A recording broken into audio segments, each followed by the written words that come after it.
What's up, guys and gals? It's your host with the most, Griever, as always, bringing you guys the latest chapter number 7 of the Hunters Guild Red Hood, entitled Ironworks. Now, of course, we know that's the name of the fortress, but let's talk about the big thing in the room. Let's talk about the massive amount of one of a kind, no, in fact, two of a kind in this chapter. The thing that gets us hot-blooded running through our veins. Of course, I'm talking about none other than Debonair.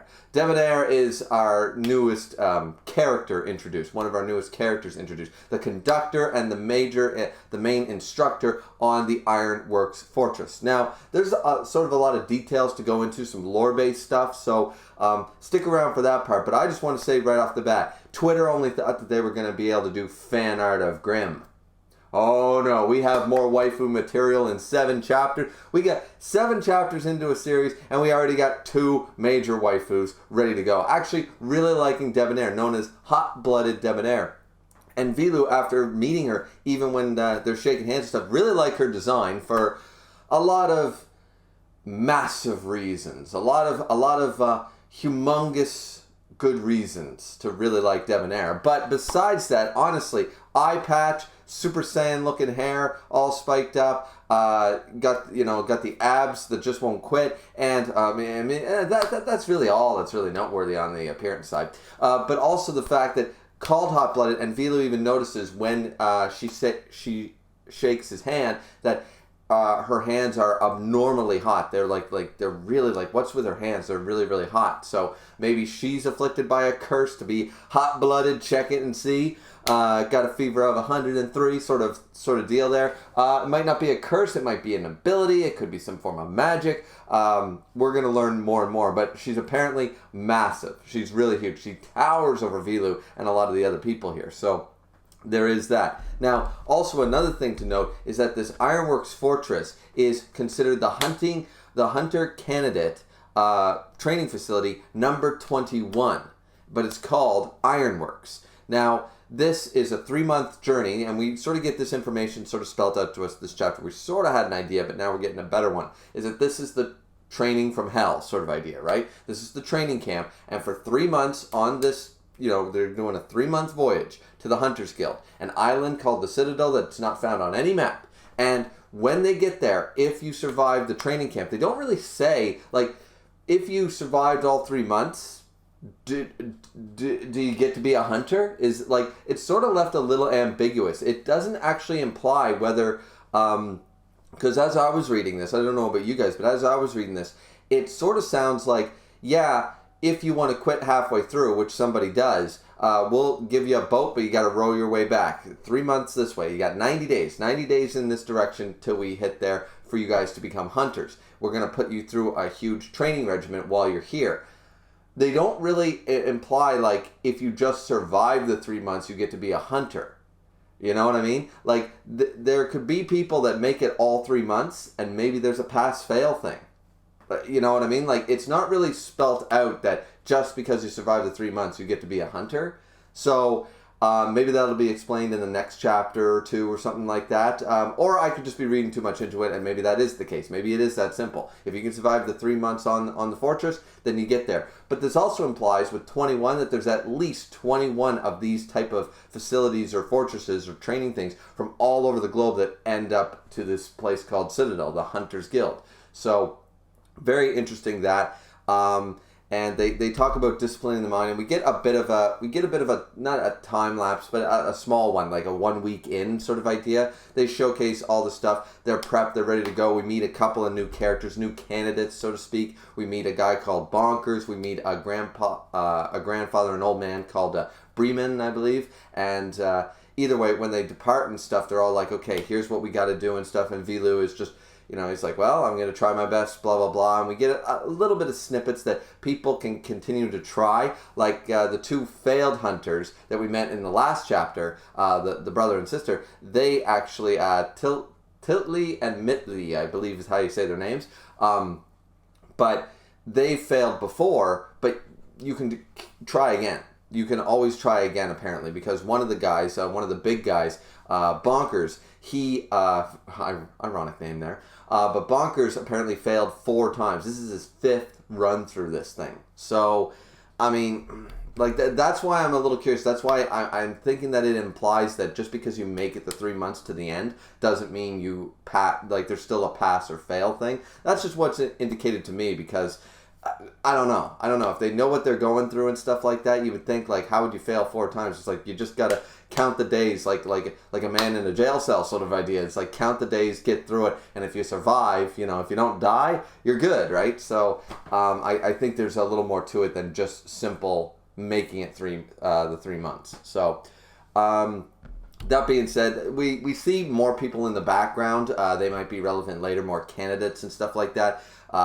And that would be kind of interesting to see more of them. But for right now, it's simply we get the timelines. We see that they're training their minds, their bodies. They're going through like military level training, hard work, and cleaning the ship and cleaning the stuff. And we do see that Vilu is definitely gaining muscle mass. We're sort of getting that My Hero Academia, that Asta, that, you know, the Black Clover thing. We're getting that sort of like, okay, we're going to time lapse a little bit, but we're going to show that Vilu like is working out and training really hard, really quickly, and the body, like he's toning his body and it's showing. But after 1 week, he's almost dead on his feet. This is where the conductor, our favorite new waifu material, is bringing up, and she gives a 2,000 calorie, it looks absolutely delicious, but a 2,000 calorie plate, this meal with meat and fish and probably like rice or noodles or something, this big bowl of everything going on, and he just can't do it. And she's like, he goes, here you go, kid, you're doing great, sort of idea. Keep it up. Here, eat 2,000 calories, right? Because, of course, to gain muscle mass, to gain tone and stuff, of course, heavy calorie intake is necessary, right? Like, that's what people do. So, unfortunately, he feels really rough on himself, though, because he threw up at the end. He couldn't keep it all down, and he ended up throwing up over the side of the ship or whatever. So, he ended up throwing up, and he's sort of down on himself because he wasted precious food, and not only wasting precious food, but also the animals that died for that food, and now he threw it up anyways. So he's like, I wasted food, and as a result, I wasted life, you know, like really, really bad. And then we see that the grandfather, who Bonkers had stuff and made fun of, like, don't you think you're too old for this Hunter Guild stuff? I mean, if a guy like me fails this many times. And Vilu was like, age isn't a thing, you know, if werewolves killed your family, like, you can become a hunter, Gramps, you can totally do it. But then we see, as he was throwing up, he looks outside the window, and he sees that Bremen, the grandfather, sort of failed or gave up. 1 week in, it was too much for him, so he's heading back home. So that's kind of sad. That's kind of unfortunate. I was sort of hoping that we'd see more of this character. And Vilu is reminded, of course, of the mayor, right? The one who raised him. So he's feeling a little down on himself. But he comes back out there, and he's crying and everything. And everybody's just like, what? Are you all right and stuff? And he's like, I don't have time to feel down. I am going to become a hunter no matter what. So he starts eating that. He threw it up and stuff, and he's crying and everything. But he's like, no. I've got to eat this food. I've got to get stronger. I've got to make it, right? So some little bit of depression, a little bit of anxiety, but a little bit of hopefulness, a little bit of like, I will make it through these trials, sort of like that uplifting motivation, you know what I mean? So I was pretty happy with that. I thought, once again, this chapter was quite interesting, and we're moving at a good pace. I like that we just time skip. It's like, all right, we're at the Ironworks Fortress. All right, we're setting out. All right, here's 1 week in. All right, I'm just going to explain it in like a couple of pages, just dialogue heavy, just to say, here's what we do. We train in firearms. We train in working out. It's a military regiment. You got to eat. You got to sleep. You got to clean the decks. You got to work out. You got to do all this stuff, and you got to make it. And it's not easy. It's not easy. And we're seeing that.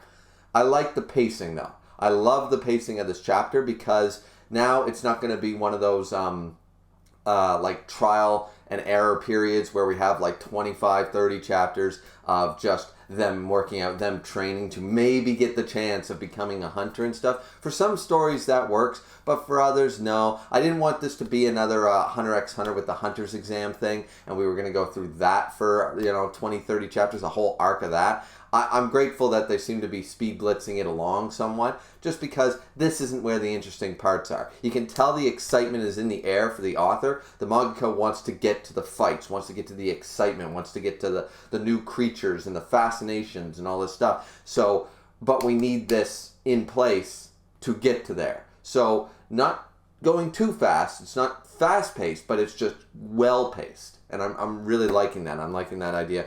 Now, of course, the big thing that happens is at the end of the chapter, of course. One of the two big things. But the mayor's alive. Now, I called this. If you guys have been watching my reviews, I called that the mayor was alive.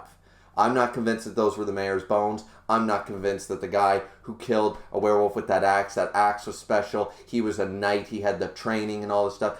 I was never convinced that he was so easily killed by the grandma werewolf. Something that Vila was able to take out pretty easily. I wasn't convinced. And I said that about 2 or 3 reviews ago. And maybe even last review. And now we're seeing that apparently working together with the Red List.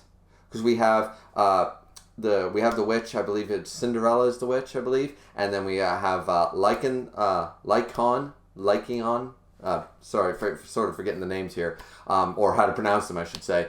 And they're sort of talking about setting Vilu up. As though this is starting to sound like an Aizen Ichigo thing a little bit. Where it's like, no matter how much we set the stage for him, he's just a stand-in. So they're like, they want Vilu to get stronger. They have this like hope for him. They need him. Everything's riding on him.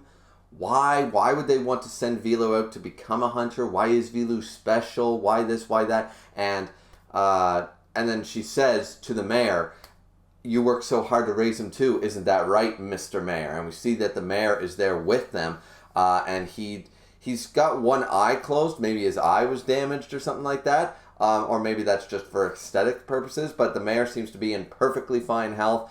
I fully believe that it is the mayor.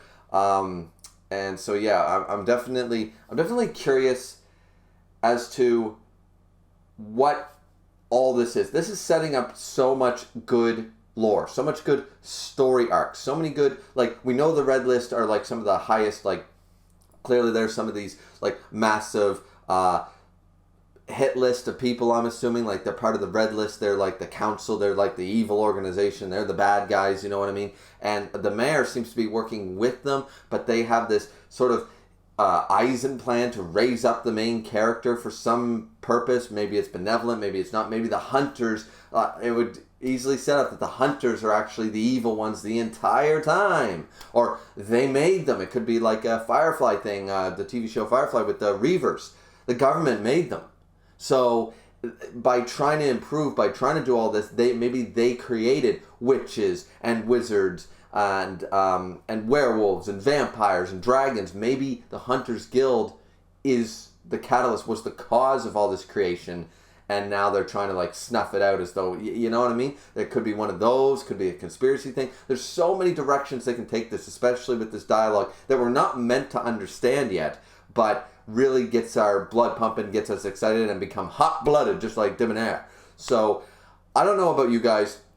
I'm really liking this. I'm really liking the mixture of steampunk, of shonen tropes, of the Toriko design settings, you know, with the armored crabs and these big, huge, massive fortresses and stuff, the sort of Toriko one-piece feel to it, that everything's like massive and crazy and huge, and some things don't need to make sense. They're just crazy for the sake of being crazy.